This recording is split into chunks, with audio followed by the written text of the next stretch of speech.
Sometimes it is necessary to analyze a phenomenon in detail.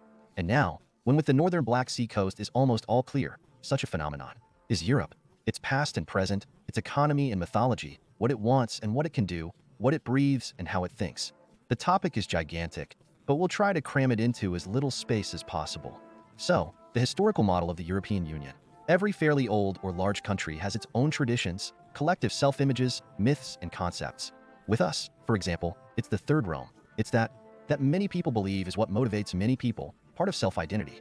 At the end of the day, for the EU, it is certainly the Holy Roman Empire of the Germanic people, abbreviated SREIN. Here, no matter what kind of country the Russians build, they still get an empire. Whatever the Europeans try to build, they get a Reich. It should be noted a peculiarity that in the construction of the Fourth Reich are trying to participate, including a number of countries that did not participate in the previous three: Spain, France, Italy, Poland, Hungary. And the Brits jumped at the first opportunity and they have their own project in mind, and it's not like the EU at all. So, what are the characteristic features of SREIN throughout its existence? The presence of a formal emperor who did not have full power. The inequality of rights of the participating countries among themselves. A small bunch of electors and dozens of powerless principalities and counties. A large, poorly managed structure, not united by the unity of economic interests, common self-identification, unity of language and culture. Conflict of interest between the participants, torn by internal strife. A system that periodically erupted into rebellions, religious wars, and goose-stepping. Protestants drew on economic and national contradictions, but framed them as religious. And revolutions. That is, there is some formal unity. There are European institutions, but at the same time, everyone is for himself and pulls the European blanket on his skinny legs. Actually, nothing's changed. It must be emphasized that the motto of the Gasbugs, who ruled SRYGN for a long time, was Austria destined to rule the world. In doing so, Austria nearly fell to the blows of the Turks, did not achieve any particular successes outside of the SREIN, failed to unify the SREIN, and eventually lost leadership in the German world to Rus. Not to mention the fact that the Austrian army regularly got screwed by both the French on the one hand and the Russians on the other, when it was not in alliance with the Russians. She was doing well then. That is, the ambitions of the Second Reich even then significantly exceeded its actual capabilities. And now, and it's treatable, nothing's really changed.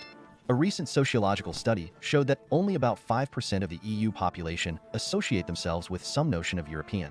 The rest still consider themselves Germans, French, Poles, and often the bearers of a more localized self-identity of Bavarians, Gasconians, Swabians.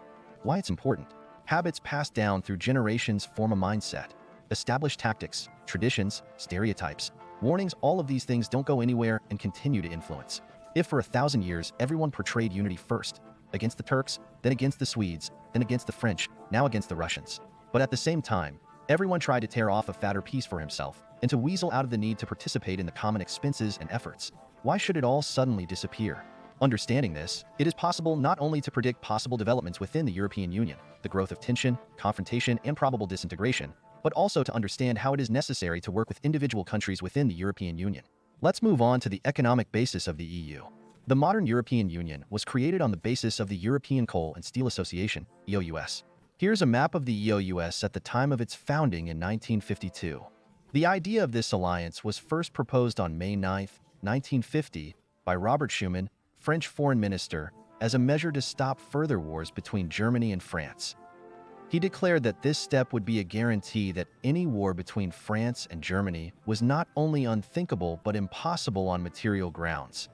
This is bullshit. Of course, Schuman clearly didn't learn history at school, for SRYN's 1,000 years of existence never prevented wars between its constituent counties and principalities. The formation of the EU was based on the principle of 4 freedoms: freedom of movement of capital, people, goods, and services.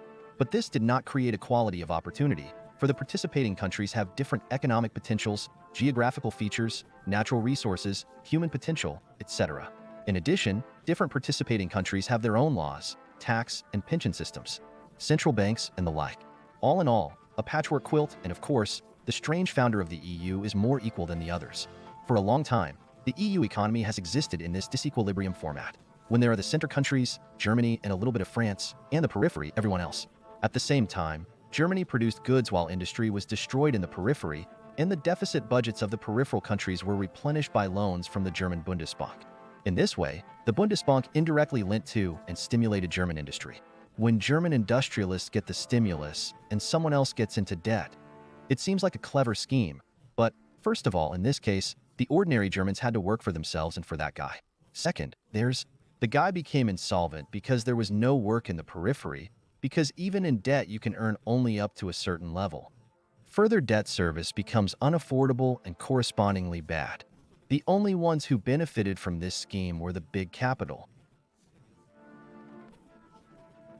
Well, as usual, but the ultimate victim was the Bundesbank, which has a huge amount of toxic, irredeemable, and unsecured debt on its balance sheet. And the central banks of other European countries are also not doing particularly well, to put it mildly. This is me keeping it very brief. As a result, both the German Bundesbank and other EU central banks have been in critical condition since a certain point, and they can no longer lend all the EU's wants in the old volumes. This is despite the fact that the wants have only grown, and the so-called green transition in general requires prohibitive sums of tens of trillions, which simply do not exist. And the ECB can't imitate money on its own like the Fed does. Because according to the principle of fiat money creation, it is created under the guarantee of collateral. And the ECB can't issue its own euro treasuries. Why can't it? Because debt obligations can be sold, i.e. borrowed, only when there are sources of income that guarantee that this debt can be serviced, i.e. pay interest, and be repaid on time. And for that, the ECB and the European Commission must have their own sources of revenue, such as taxes, and they're gone. Today, MEPs are common, distribute contributions from individual countries rather than its own money. To run euro treasuries, the EU needs its own fiscal system, its own laws, its own taxes, its own fiscal authorities, its own judiciary, extra, and so on. That is, in fact, it is necessary to significantly reduce the remnants of sovereignty that the EU countries still have, to deprive them of their subjectivity, and here all sorts of Orbáns and Fica are screwing them, to expand their judicial jurisdiction and introduce new pan-European taxes, and a lot of them. Thank you. Continue here. And so Eurosceptics are threatening to win this summer's European Parliament elections. In 9 countries, Eurosceptics are in first place, in another 12 in second and third place. And imagine what would happen if you also not only attacked sovereignty, but also imposed new taxes, especially now that industrial production is falling and farmers are on strike across Europe. But without implementing its own tax system and euro triggers, the EU, the vast majority of whose members are running serious budget deficits, will already be forced to make significant cuts in its spending, wants, and ambitions. For, as the classic said, you have nothing of your own, you are a starving man.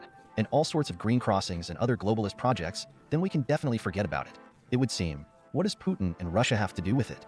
Now that we have considered the historical and economic basis of the modern European Union, which is called the system approach, we can move on to describing its political reality. So we have a minimum of 3 groupings.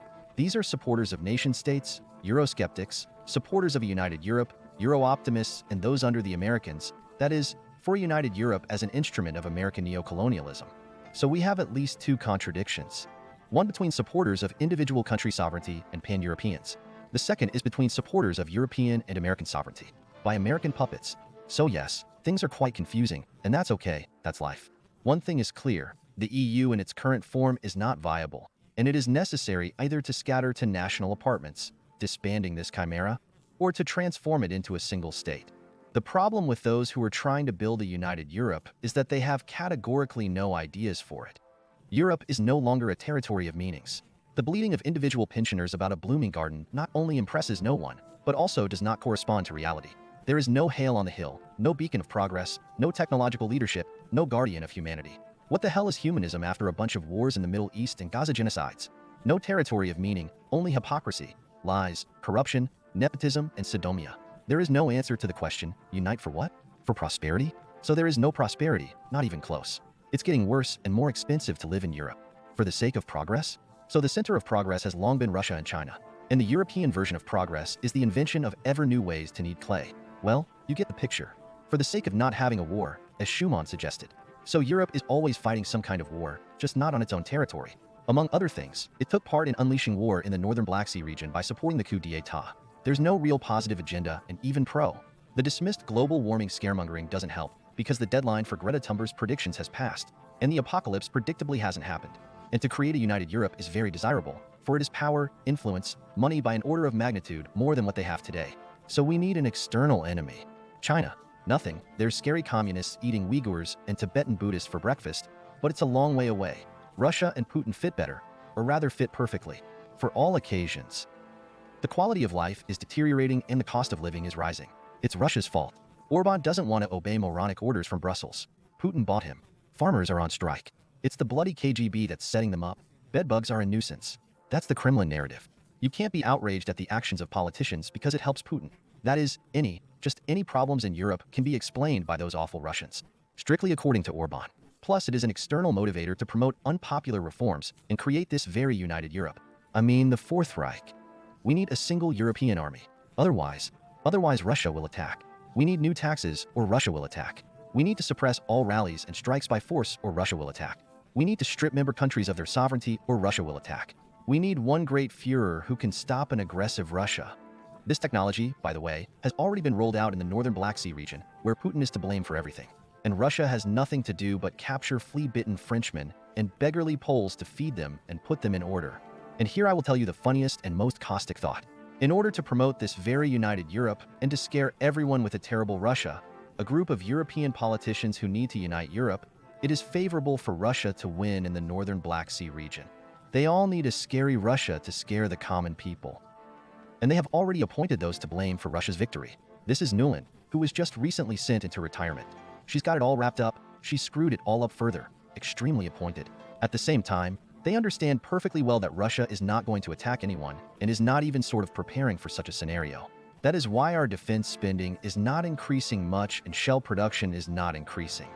All the rhetoric about Russia will attack solely for this purpose, to deceive the average citizen. They all want a Russian victory. Funny, huh? So the northern Black Sea coast will be salted sooner or later, but beautifully, with arms ringing, crying, yelling. What else can we do? And how can we help? And other tearing of shirts on their chests. The play must be played out to the end, to maintain credibility. And in the process, someone else will solve budgets. That's sacred. Since Europe can't defeat Russia, it will use Russia as a bogeyman. But for that to happen, Russia has to start winning. And everyone's already figured it out. Here comes the illustration. Graffiti in Europe.